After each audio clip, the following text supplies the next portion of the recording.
of independence leader Pedro Albizu Campos. It's not easy to give a speech when we have our mother laying in bed and an assassin waiting to take her life. Such is the present situation of our country, our mother, of Puerto Rico. The assassin is the power of the United States of North America. We'll speak to New York Congressmember Jose Serrano, Nelson Dennis, author of the new book War Against All Puerto Ricans, and Puerto Rican Independence Party member Hugo Rodriguez in Puerto Rico. All that and more coming up.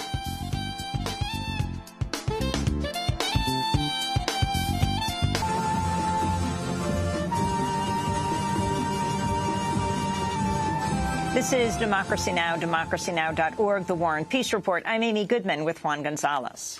Well, commemorations are being held across Puerto Rico today to mark the 50th anniversary of the death of Pedro Albizu Campos, popularly known to many as Don Pedro, the former head of the Nationalist Party and leader of the Puerto Rican independence movement. Albizu Campos spent some 26 years in prison for organizing against U.S. colonial rule. He was born in 1891, 7 years before the U.S. invaded the island. He would go on to become the first Puerto Rican to graduate from Harvard Law School. Once he returned to Puerto Rico, he dedicated the rest of his life to the independence movement, becoming president of the Puerto Rican Nationalist Party in 1930. It was a position he held until his death in 1965. In 1936, Albizu Campos was jailed along with other nationalist leaders on conspiracy and sedition charges. His jailing led to protests across Puerto Rico.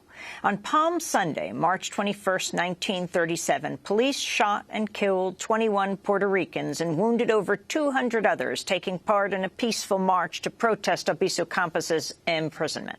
The event became known as the Ponce Massacre. After his eventual release, Albizu Campos was arrested again in 1950, just days after a nationalist revolt began on October 30th. This is how his arrest was reported at the time.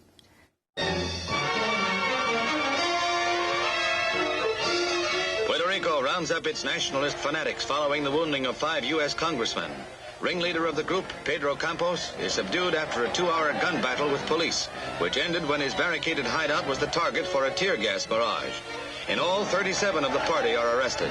Several hundred rounds of ammunition were fired during the battle before the barricaded hideout was crashed. Campos now faces the original 89-year sentence imposed at the time of the attempt on former President Truman's life, from which he had been paroled. Linked to communists, the nationalist arsenal is believed to have been supplied by Reds, now being hunted throughout the island. Pedro Albizu Campos would spend almost the rest of his life in prison, where he repeatedly charged that he was a subject of human radiation experiments. Photos taken of him in prison show his body covered with welts. This is an excerpt of a speech Pedro Albizu Campos gave just a month before one of his arrest in 1950.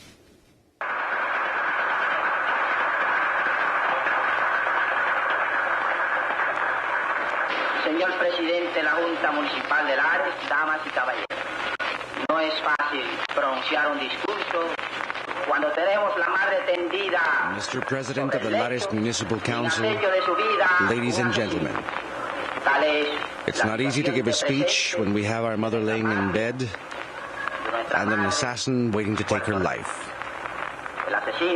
Such is the present situation of our country, our mother, of Puerto Rico. The assassin is the power of the United States of North America.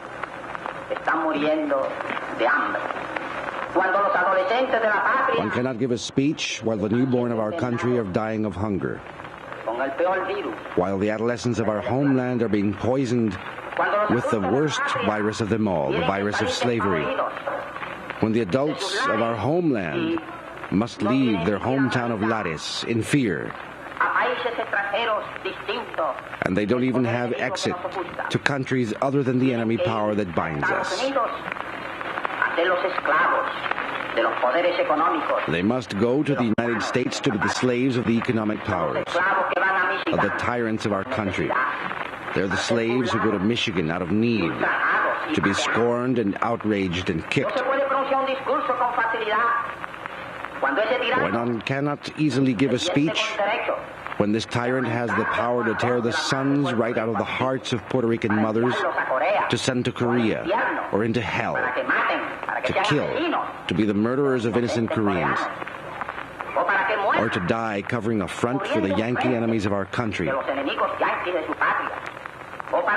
for them to return insane to their own people, or for them to return mutilated beyond recognition, even by their own mothers. It's not easy. Our blood boils, and patience beats at our hearts and tells us that patience must end. It must disappear. And that the day of Lares must be the day of Lares, which is to say, it must be the day of the Puerto Rican Revolution.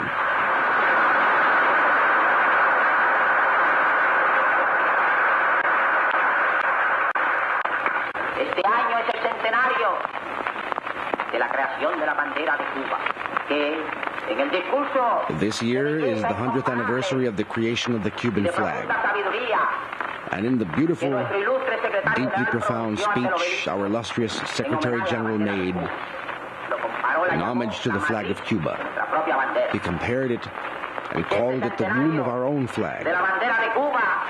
For this centennial of the Cuban flag is also the centennial of the Puerto Rican flag in the sense of origin.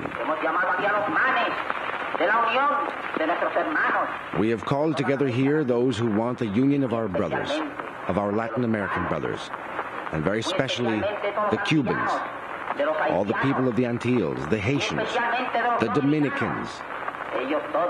For all of them love the independence of Puerto Rico as their very own.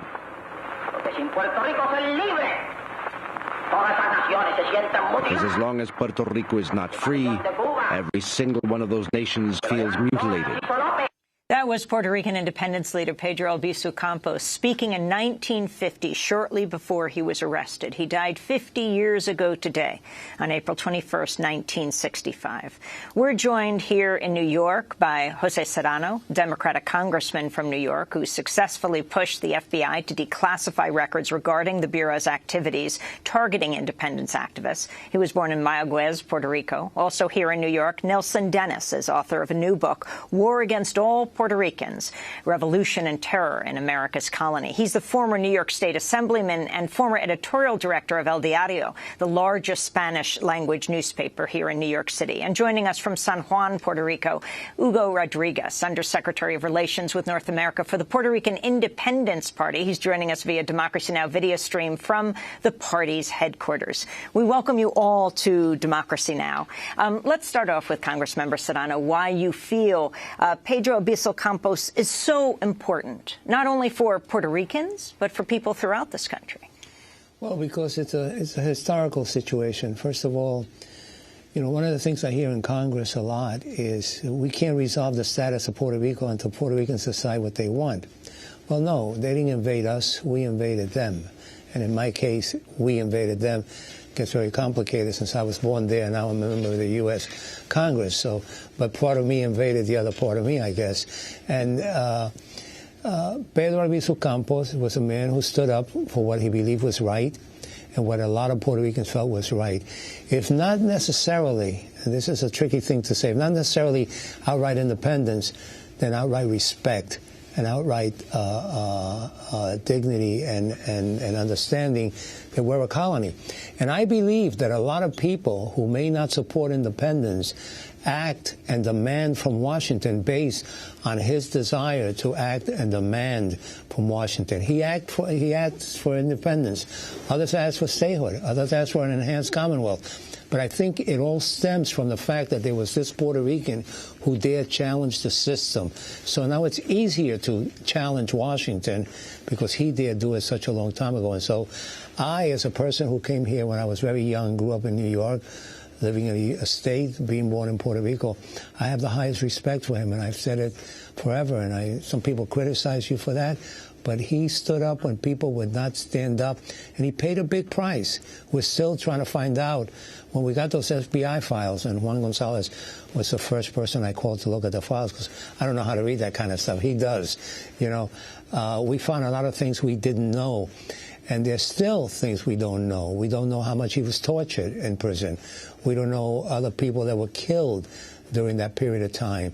And we also sadly found something out, and I'll close with this, that a lot of names were crossed out because a lot of people we thought or they thought were with them were actually not with them. And those names are of people who at that time were still alive. But the FBI gave to me over 1 million documents, of which my 2 sets, one set I sent to Hunter College, which has done great work with, and one set I sent to the Senate of Puerto Rico, which I understand has sitting somewhere in a basement doing nothing with it.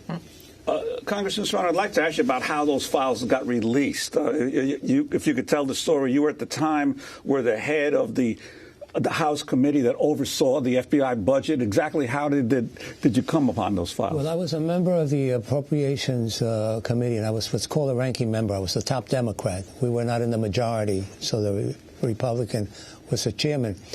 And I was asked by my friends from the Independence Party, Manuel Rodriguez Orellana, a dear friend of mine, said, why don't you ask him about the behavior towards Puerto Rico? We both thought that we would get a hemming and hawing from the director of the FBI. Instead, who at that time was? Louis Freeh. Louis Freeh shocked me off my chair and left me the first time in a long time in politics without a follow-up question, because I said about the belief that Puerto Ricans have been persecuted for years and the independents were persecuted. Is there anything you can tell us? He says, it was true, and I'll release the documents to you.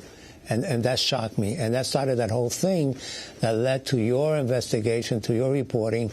And I understand Nelson has been kind enough to say that some of that research went into his books also.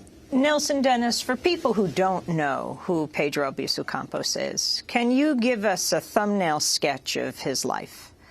Well, Albizu Campos was the greatest patriot in Puerto Rican history. He was a series of firsts. He was the first Puerto Rican to graduate from Harvard, first Puerto Rican to graduate from Harvard. But he didn't give the valedictorian address, did he? Even though he was valedictorian from the law school? He was valedictorian of the law school, and there was just a prevailing, and it wasn't even perceived as racism. It was just the modus operandi of the time.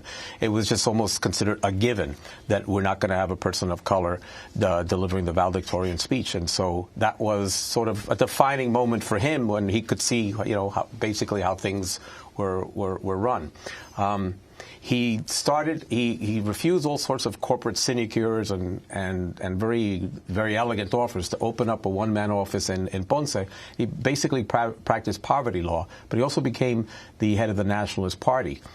He advocated, organized, editorialized, but he was ignored. It's like he didn't exist until in 1935 he led an island-wide agricultural strike that ended up doubling the sugarcane workers' wages. And then the United States took a very serious attention. It was at that point that they completely militarized the island police force. They sent in a new governor, General Blanton, an Army general, Blanton Winship, a policeman named E. Francis Riggs, whose father was the president of the Riggs National Bank, which had colonial investments all over South and Central America. This, and just very quickly, and to get to the title of the book, the violence started immediately thereafter. In 1935, they shot. Before you go into the actual violence, I found fascinating in your book the story of the Riggs Bank that you talked about and its role. Could you elaborate a little bit on that? The Riggs Bank was finally defunded, and it was terminated when it got caught laundering money for Agustín Pinochet in Chile. There was a term called filibustering. The word filibuster, which you will appreciate, Congressman, meant to go down to South America and start a fake revolution, which is actually a disguised right-wing takeover. Those revolutions had to be financed, and the Riggs Bank was one of the principal sources of money exchange to finance these revolutions. So places like the United Fruit Company could come in and take over a government. So E. Francis Riggs comes to basically oversee the colonial investments in Puerto Rico. And when his police force assassinated 3 nationalists in broad daylight in Rio Piedras, it became known as the Rio Piedras Massacre, he had an immediate press conference to explain and contextualize to the island what this was all about. And he said nakedly, bluntly to everybody, this was his intent. He told the entire island that if Albizu Campos continued to, quote-unquote, agitate the sugarcane workers, there would be war to the death against all Puerto Ricans. And you also note, though, that he also tried to by Albizu Campos in a luncheon at the wealthiest club in San Juan. You talk about that. It is the equivalent of Mount Quarantania, where the devil takes you to the top of the mountain and says, "All this shall be yours if you will just come with me." And they took him to El Escambron. It's very famous, as you said, a very elaborate casino in San Juan. And E. Francis Riggs, the police chief, offered Albizu Campos $150,000. And this is not apocryphal. It's not fringe journalism. It was reported in the pages of El Imparcial and El Mundo the next day. And there were multiple witnesses there. It was written in his wife's autobiography, $150,000 if he would basically back off of the sugarcane strike and sort of soften his nationalist demands. Albizu Campos rightfully and politely refused the offer and said that his island wasn't for sale.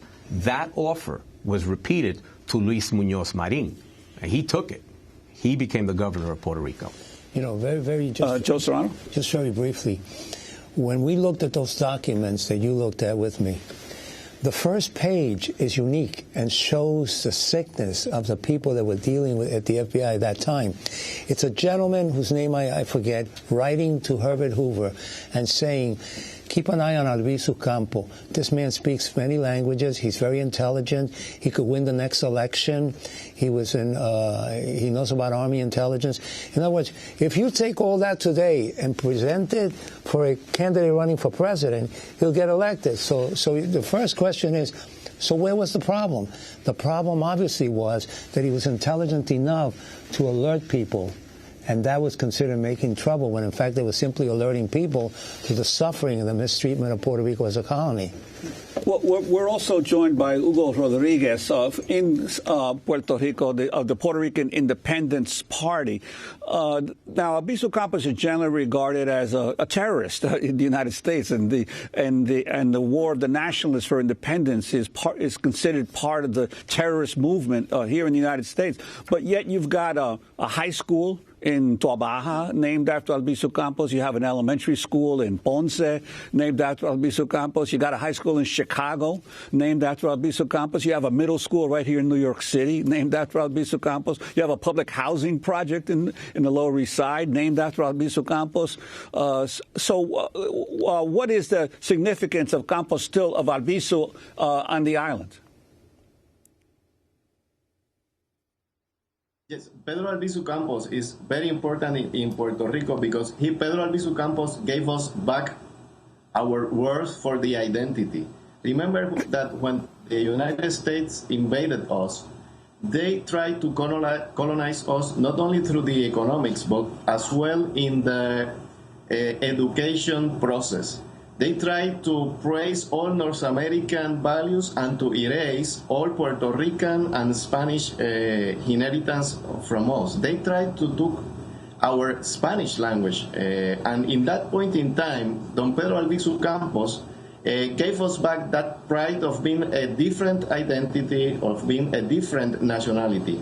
And the politics in Puerto Rico, not only for the advocates of independence, but for all the politics in Puerto Rico, are to be written before and after Pedro Albizu Campos, because no one, even the advocacies for statehood, will deny the value of our identity, will deny the value of our cultural values and our language.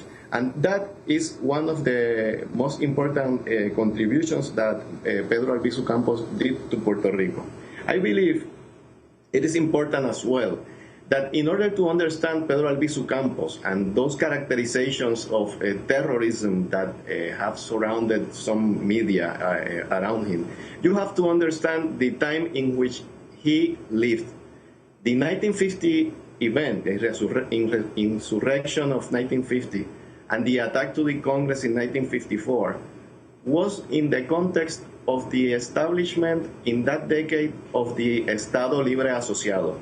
That was not another thing than a disguise of the colony. And let me tell you something, to accentuate the farce, they gave a name in Puerto Rico for the colony, Estado Libre Asociado, But the proper translation to that name, that would be Free Associated State, they didn't give that name in English. They put Commonwealth of Puerto Rico. And together with that effort, the United States were trying to take out Puerto Rico from the list of territories and colonies of the United Nations. And in that context, and in the context of a cruel persecution of the independence movement, is that Don Pedro Albizu Campos made the insurrection of 1950, and that happened the events of the attack to the Congress in 1954. Of course, Don Pedro knew that he would not defeat the United States by sending 4 people to the Congress, revolvers at hands, and open fire once inside the building. But what he wanted was to focus the attention of the world on the farce, on the deceit that was going to happen in Puerto Rico, and to demonstrate before the world, and to show before the whole world, the colonial regime of Puerto Rico. Well, let's go back a step to Nelson Dennis, talking about the attack on Congress, also on Vice President Truman. Can you talk about the actions of Pedro Albizu Campos, why he did what he did, for those who are not at all familiar with this history? Well, there was, at that time, you have to, if you make an empathic leap to the 50s and earlier, you have to realize that Puerto Rico was, let's call it a nation. It was a nation separated by an ocean, a language, a culture, 400 years of Ibero-American history. If you say that what happens in Vegas stays in Vegas, what happened in Puerto Rico never happened at all. You could literally shoot 17 people during the Ponce massacre and then deceive the mainland, claiming that the police had acted in self-defense. They even rearranged the corpses. They choreographed the setting a la Lena Riefenstahl and created a different reality and somehow created the reality that the Puerto Ricans were shooting themselves. Similarly, in the 1950s context, President Truman said that this was dismissed everything, even though there had been an assassination attempt against him, as an incident between Puerto Ricans. Well, this incident involved the deployment of 5,000 National Guard troops, the arrest of 3,000 Puerto Ricans, and the bombing in broad daylight of 2 towns. The New York Times reported it as that Jayuya looked like like an earthquake had hit it. Yeah, the earthquake was the bombing, but the New York Times said that the nationalists had burned their own town. Within this context of repression, there was an additional law, La Ley de la Mordaza, Law 53, which made it from 1948 to 1957 illegal to utter a word, sing a song, whistle a tune, say anything with respect to the independence of Puerto Rico. Even if you had a flag in your own home, that was a felony, and you could be arrested for 10 years. A Puerto Rican flag. A Puerto Rican flag. You had carpetas. Over 100,000 Puerto Ricans had secret FBI files open on them. They're the ones that Congressman Serrano had released. 1.8 million pages of secret police surveillance. Under these conditions, you couldn't even get word off the island. The information was controlled by, say, half a dozen AP and UPI wire service reporters. So within that context, Albizu Campos realized he had FBI agents following him all over the island, about a series of 25 of them in platoons. So at any given time, there was 6 FBI agents. They had to do something very striking. They had to engage in some dramatic gesture to galvanize the world's attention. It was modeled actually after the Easter Rising in Ireland in 1916. So the idea wasn't to defeat the most powerful empire on earth. It was just to confront that reality and have especially the UN Decolonization Committee realize that there was a serious problem in Puerto Rico because there was a referendum vote coming up to create the Commonwealth. So there was a great urgency that kicked in. It wasn't fanaticism. It wasn't Reds. It wasn't the way that even we heard it on this newscast. It was a very specific and necessary action to let the world know the seriousness of the conditions in Puerto Rico. So explain what they did. They had an island-wide, I'd say 8 towns. They tried to secure guns by attacking police precincts. It started with a prison breakout led by Correa Cotto, a somewhat famous criminal.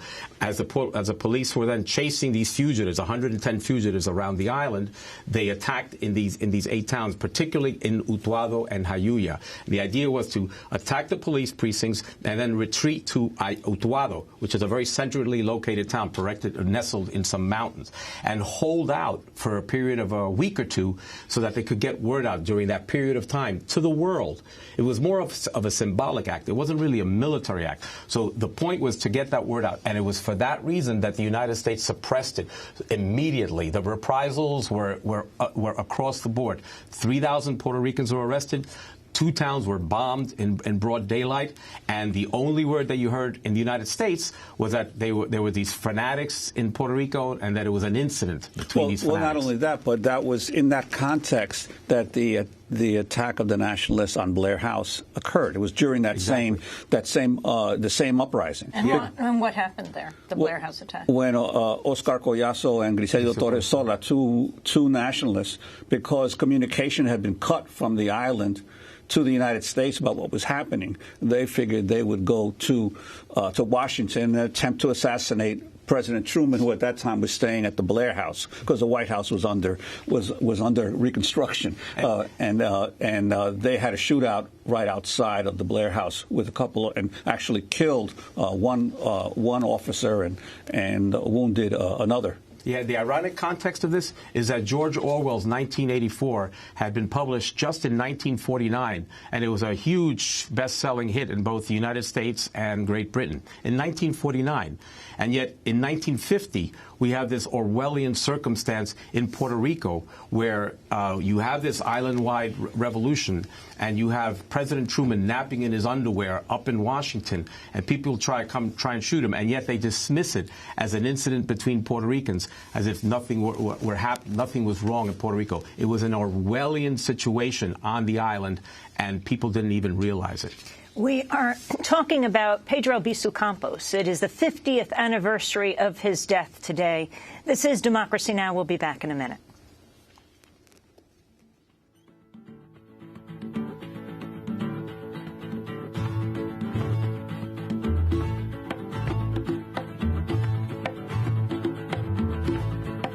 Su nombre era piedra, su nombre era mar, venía del sol por la montaña, verde como el verde, su nombre era Pedro, Pedro de la caña, Pedro fuego en la mirada, Pedro puño y un revólver en cada palabra, Pedro el amigo de todos, el que luchaba.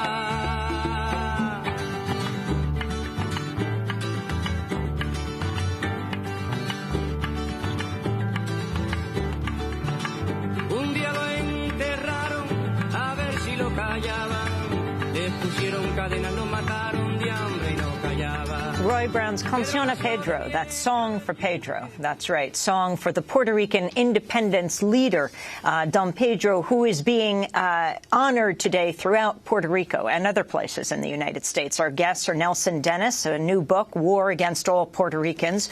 Hugo Rodriguez joins us from Puerto Rican Independence Party headquarters. He's about to head off to a commemoration in San Juan.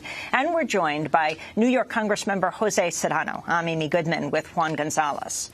Well, Hugo Rodriguez, I'd like to ask you about those commemorations and also what the legacy is today of Albizu Campos and the nationalists, who are basically virtually forgotten these days, even in Puerto Rico. Today, the Puerto Rican Independence Party will unveil a plate in a building that is located at Old San Juan in the streets, in the corner of the street Sol and Luna. That building was the headquarters of the Nationalist Party in the decade of 1950s. Afterwards, there would be a mass in the cathedral in honor of Don Pedro Albizu Campos. I believe that Pedro Albizu Campos is not forgotten here. We have him very present because Don Pedro is a symbol for all of us. His lessons, enriched by a life full of sacrifice, is an inspiration and is an example for all of us, the advocates for independence. He suffered jail, he suffered torture in jail, The body of evidence demonstrates that he was burned with radiation in jail, and he never took a step back in his struggle in favor of independence. So that example of perseverance is an inspiration for all of us in Puerto Rico. Now, that is a key point, and we want to go to an excerpt of an interview with then Puerto Rico Governor Luis Muñoz Marin, an interview he gave on U.S. television in the 50s. He was interviewed by Drew Pearson. The governor called into question Pedro Albizu Campos' sanity. Let's go to a clip. His mental state was not good. He spent all the time wrapped in cold towels, saying that some mysterious machines were throwing nuclear rays at him from a great distance. And since it would be unbelievable that anybody believed that, if he were locked up and nobody could see him, I thought that if he were outside of the jail, people would realize how his mind was operating, and he would be able to get less young people, even less than he has in this terrible state of mind that we observed here recently. Does he still wear the cold towels now that he's out of jail? Oh, he lives in a house about 4 or 5 blocks from where I live, and all my information is that he continues to wear the cold towels. He wears the cold towels to prevent the atomic rays from coming from the United States to kill him. That's right, and you can see how fantastic this whole thing is when you think of a government that would prepare such an incredible machine to burn up this important personage. They never thought of applying it to Joe Stalin, and also they never thought of taking the cold towels away from him when he was in jail. So now that he's out of jail, he still wears the cold towels. That was U.S. journalist Drew Pearson joking with the then governor of Puerto Rico, Luis Muñoz Marin, talking about Pedro Albizu Campos' claim that when he was in jail, he was irradiated. He didn't quite understand what they were doing. But Nelson Dennis, you write very vividly about this in War Against All Puerto Ricans, your new book. What happened to Pedro Albizu Campos in jail? Well, as you can see from that clip, George Orwell was alive and well in Puerto Rico. You have a situation where a man is in jail for 25 years and followed by FBI agents. His body was so stripped with and striped with burns that he looked like he'd been flipped over on a barbecue grill. You had Orlando Daumi, the head of the Cuban Cancer Association, a world-renowned radiologist who went and diagnosed him as having been undergoing radiation. You had a Geiger counter that broke when it was approached, when it was put in proximity to his body. You had an X-ray film with a paperclip on it that when it was placed on his skin, the paperclip irradiated on the image onto the X-ray film. Very quickly, what happened in the jail cell? He described what it was like with lights flashing, and this would be at night, he thought. Well, there's a woman named Eileen Wellsome who won the Pulitzer Prize for a book called The Plutonium Files. She found, and the United States government disclosed, and they agreed that there had been undisclosed experiments conducted for about 40 years, from the 1940s, well, 30 years, to the 70s, of 16,000 that were found, 16,000 unwitting subjects, including many prisoners, of specifically radiation studies. It was called TBI, total body irradiation. And Albizu Campos apparently was one of those subjects. And you see how cravenly, how the governor of Puerto Rico, who, by the way, La Princesa, the prison where he was at, is almost directly contiguous with the governor's mansion. They're within 100 feet of each other. This was happening in full knowledge and complicity of the United States government. I read the FBI files where you had a Chinese wall around Albizu Campos so that nobody can get through it, so no doctor could come and confirm what everyone knew, which was that he was being slowly killed in this island, and they wanted to do it under conditions where it wouldn't be known because they didn't want to create a martyr. This is how they treated. They figured if they could declare Albizu the king of the towels El Rey de las Toallas, and treat him like a madman, then by inference, the nationalists were also crazy. But now the truth is very evident that there was a widespread, unfortunately, it was a conspiracy. And this is not a conspiracy theory. It is now known that this was the attitude and the way that they treated our leadership in Puerto Rico. You know, and one of the things that's painful there when you see is no one can deny the importance of Luis Muñoz Marin in Puerto Rican history and in economic issues and so on. But there you see what the FBI was able to do, and it was the FBI more than anyone else, to divide Puerto Ricans to where Albizu could have been a natural ally for the very liberal Muñoz Marin, yet it didn't turn out that way. It turned out that Muñoz Marin basically snitched on him and told on him and sort of hurt him in so many ways. And the other thing, too, which is interesting is, for good or for bad, and I think for good, how much we've grown. In those days, to say anything positive about the flag or Albizu Campos would have gotten you into a lot of trouble. Here we are discussing it today. Here there are commemorations in the Bronx, you know, in Washington, in Puerto Rico, and it's not seen as anything. And lastly, Albizu's legacy allows for people then to go to Congress and to the president and get political prisoners out of jail. The first group that Bobby Garcia worked on, the second group that Nidia Luis Gutierrez and I worked on, the Oscar Lopez situation, Rivera Lopez situation. All those things would have not have happened if he had not said that kind of mode and that kind of tune. We want to thank you all for being with us. We're going to continue this conversation after the show and post it at democracynow.org. New York Congressmember Jose Serrano, Nelson Dennis, author of War Against All Puerto Ricans, Revolution and Terror in America's Colony, Hugo Rodriguez joining us from Puerto Rico, from the Puerto Rican Independence Party. That does it for the show. I'm Amy Goodman.